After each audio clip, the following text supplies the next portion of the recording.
Hello, hello, hello. I'm Biker Game, your main, the real Bill Real. I'm going to talk about my Tampa Bay Buccaneers, who, after the conclusion of week 3, sit at 1-2. The first thing I like to talk about are some of the positives. I ran across some stats that shows that young Jameis Winston has thrown for about 900 yards, just a hair over 900 yards in 3 games, and he's tossed, I believe, 8 touchdowns also. Okay, which puts him like up there, towards the top as far as touchdowns and yards. Okay, I'd also like to point out the fact that um, Jacquez Rogers is a good back. Okay, he's very small, and he's what the Bucs need while Doug Martin is recovering from a hamstring injury. These hamstring injuries are tricky, and sometimes they do not heal all season long. So, um, um, the other running back is Charles Sims. He is a good running back. He has his moments where he will break one for about 8, 9, 10 yards. He can catch the ball out of the backfield, and normally he has good hands. Although it was Jameis Winston throwing him a really bad pass that caused that game to get out of control just a couple of days ago. I think the head coach for the Buccaneers is a bit inexperienced. I think that that showed in the game in Arizona, where the Buccaneers clearly could not come back in the game, and he allowed Jameis Winston to stay in the game, risking potential injury and just totally could have been catastrophic, to the progress of the team.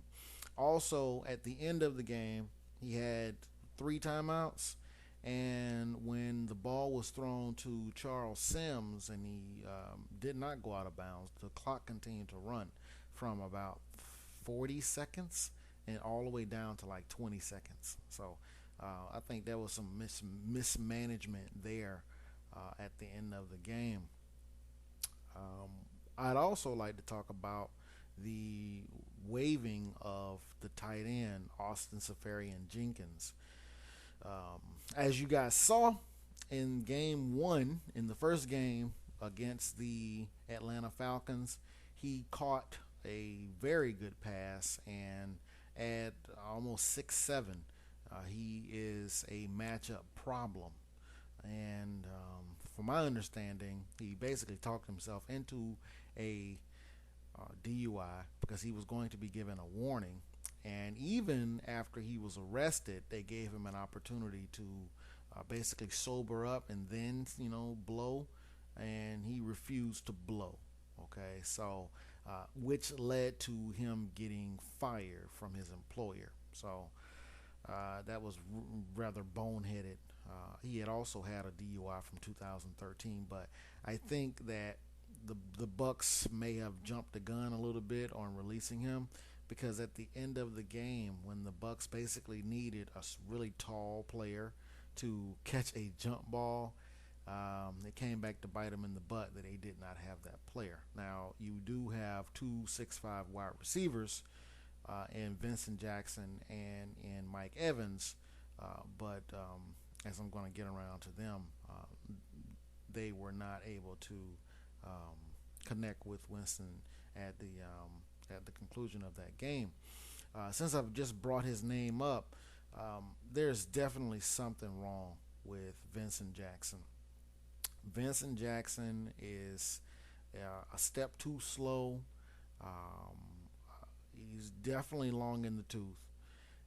Or either Jameis is having some kind of friction with him. Maybe Jameis, isn't jealous of the guy. I don't know, but it seems as though that he would much rather throw the ball to Mike Evans than to Vincent Jackson. And at the end of the game, in the Rams versus Buccaneers game, Vincent Jackson was open, and Jameis Winston, for whatever reason, threw the ball out of bounds. Okay, so obviously, Jameis Winston is dealing with pressures from the Rams defense, which has a lot to do with that. But he and Vincent Jackson are not really connecting. He threw the ball to him, a few times. Vincent Jackson caught the ball a couple of times, but they're not connecting. And Mike Evans. Mike Evans is doing a very good job. Um, I think he's catching most of the balls that are being thrown his way, even though I think at 6'5", 200 something, he's really too big to continuously rely on. But he is doing a good job. He is catching the ball. He caught a jump ball in the end zone that would put them in a position to be able to come back in that game. The bright spot, another bright spot, is the play of Adam Humphries.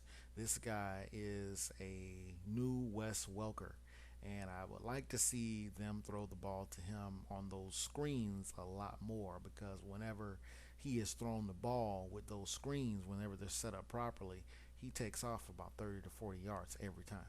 So the Buccaneers desperately need to throw to him. And once again, just like the video that I made a while ago, the smaller guys are the guys that are going to make the biggest difference on your team. And I would love to see them get Shepard in the game and throw the ball to him as well, because he is another rather smaller wide receiver who's shifty. In the NFL, the name of the game in the passing game is separation.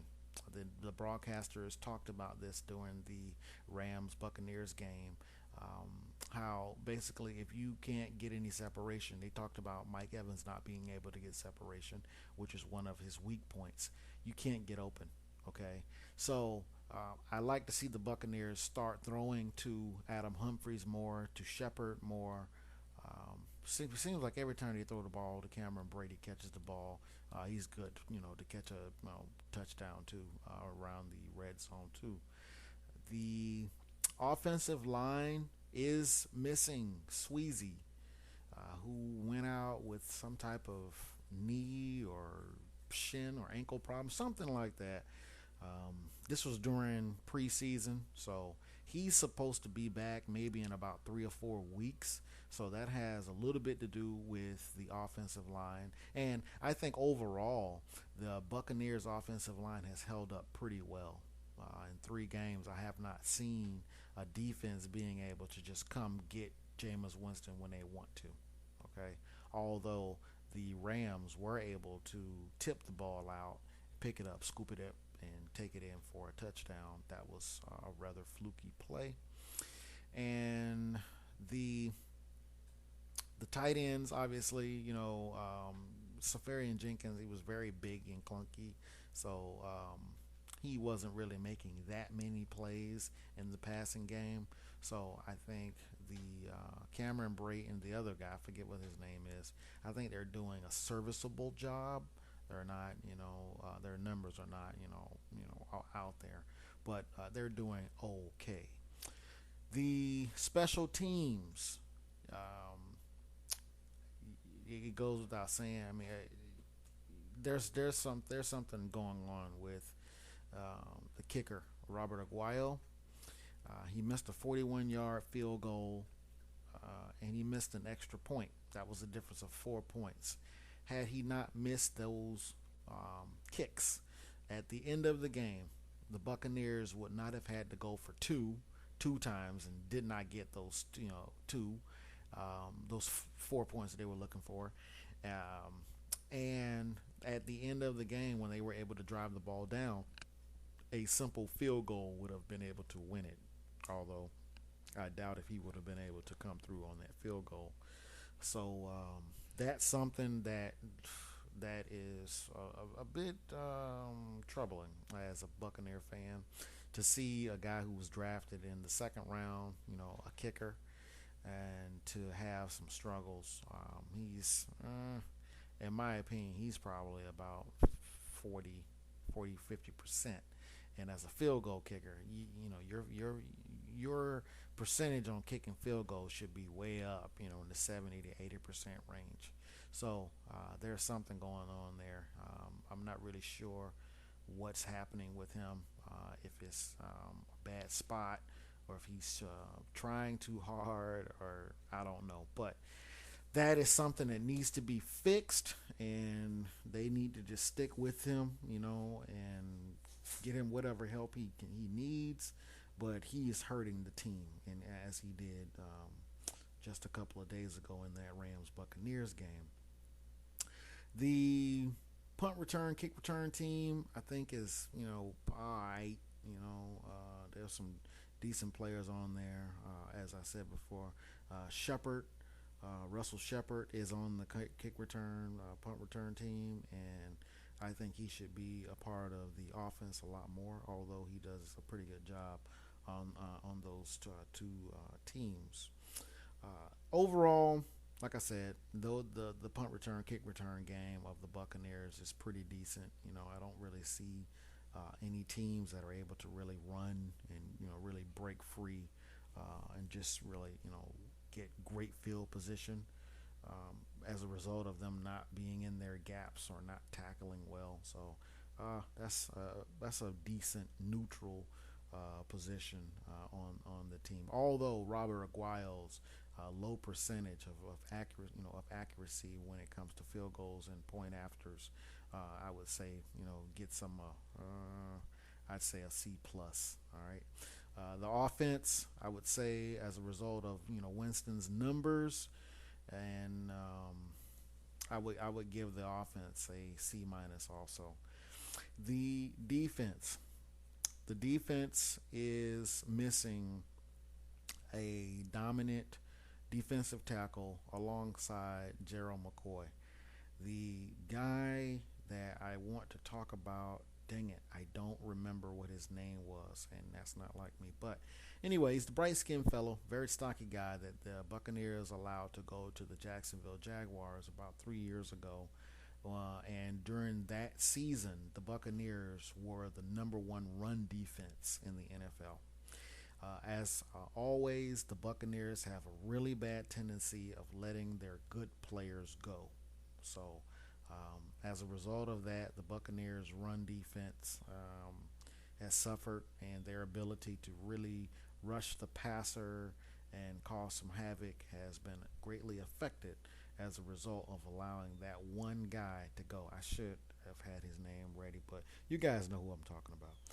So, because this talk is only for Buccaneer fans, okay? So, there's going to be a small amount of people that's going to watch this video and be interested in it. But anyway, I'm a Buck fan, so this is what I'm going to talk about.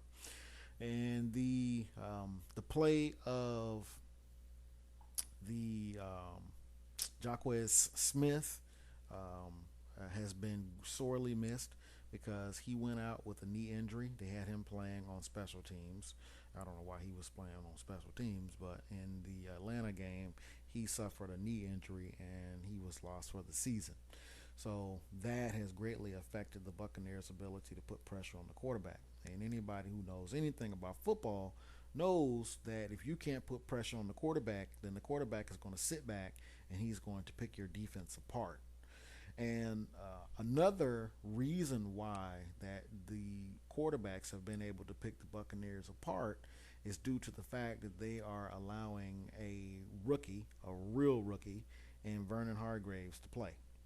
And he is burned at least 3 or 4 times a game. He does something, that an inexperienced corner is going to do. So that is part of the reason why the Buccaneers' pass defense is probably last in the league. And this is something that I could have made an entire video about. In fact, I started to chop the video. Mr. Brent Grimes has a problem. And the problem that he has is that he has a woman who he has no control over. Okay, we're talking about Miko Grimes. In a video that was released about 2 years ago, maybe a year and a half ago, they're talking, in the car and whatnot, and she's referring to him as an N word, whatnot, to no respect, and she basically said, before every game, you're gonna get some of this good pussy. This is what she says, okay? And you didn't hear this professional say, no, baby, I'm not going to. After the game, win, lose, or draw, that's when I will do that because if I have sex with you and I have a release, then you're going to make me weaker. Okay, this is a fact. Everybody knows this. Any coach will tell you. Any coach who has any control over his team, he's going to say, hey, look, you know what? Leave those strippers alone. Don't have sex with your wife this week. Wait until we win a game or whatnot. Or, and then you can have some of your conjugal enjoyment with your wife. Okay. So him having sex with Miko Grimes before the games has a big effect on whether or not he's able to have all of the energies that he needs to be able to be a pretty good corner. I don't think he's ever been a great corner, but he's pretty good. He has an ability to be able to defend passes against guys that are much bigger than he is, but since he's been on the Buccaneers, he's been getting torched like every game. There's a play that's being made on him, so that has a lot to do with it too. And he needs to get that straight. He needs to be the man. He needs to stand up to his woman and tell her, no, we're not going to have sex before game day. I'm going to be the professional that I need to be. My team is dependent on me, and I'm going to save that until after the game, boo. All right, but will he do that? Probably not, because just watching the interaction between he and his wife, I realize that she wears the pants and she tells him what to do, and he plays the old passive, role and just okay, I'm gonna let my wife, be the boss. And I totally don't have any respect for that. But anyway, that's another man's, gig. That's how he chooses to live his life with his woman. So, hey, but it's affecting everything. Okay, so the linebackers for the Buccaneers, that is one bright spot. Even though it was reported that um, 54, God dang it, what is his name? That he had no tackles against the Cardinals. I find that very hard to believe. But 58. Who is God dog, why are both of their names escaping me? He's doing a very good job. Quan Alexander is doing a very good job. He had a pick six early in that game, and I think he really energized the team. I think he is a spark plug. He is one of the defensive leaders on the team, and I would give the linebacking core probably a B. So they're doing good. Obviously, the secondary, I have to give the secondary a D minus, and that D line, I'd have to go ahead and give the D line a D, because obviously I don't think they're getting pressure.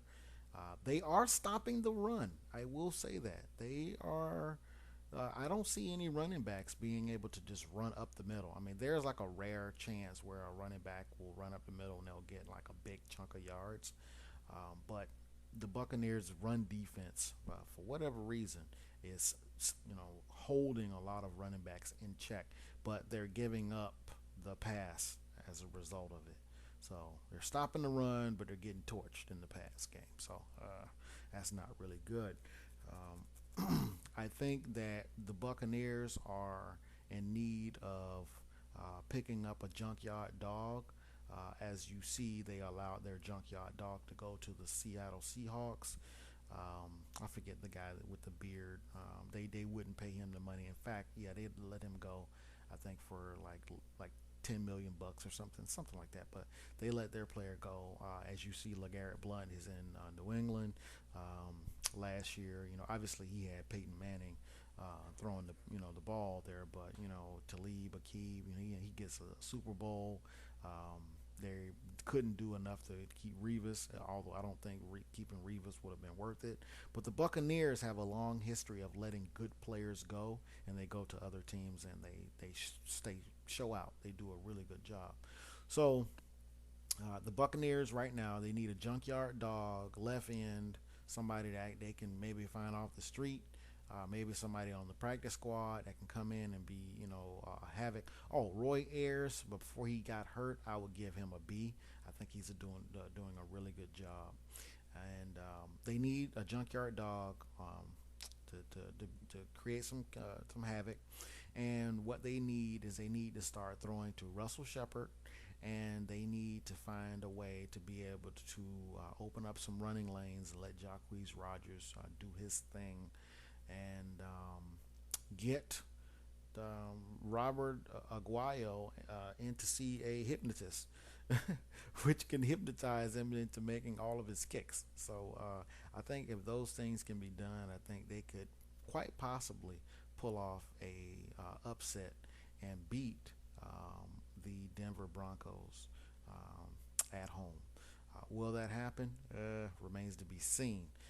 But that's my rundown on the Buccaneers right now and what I think is happening with them.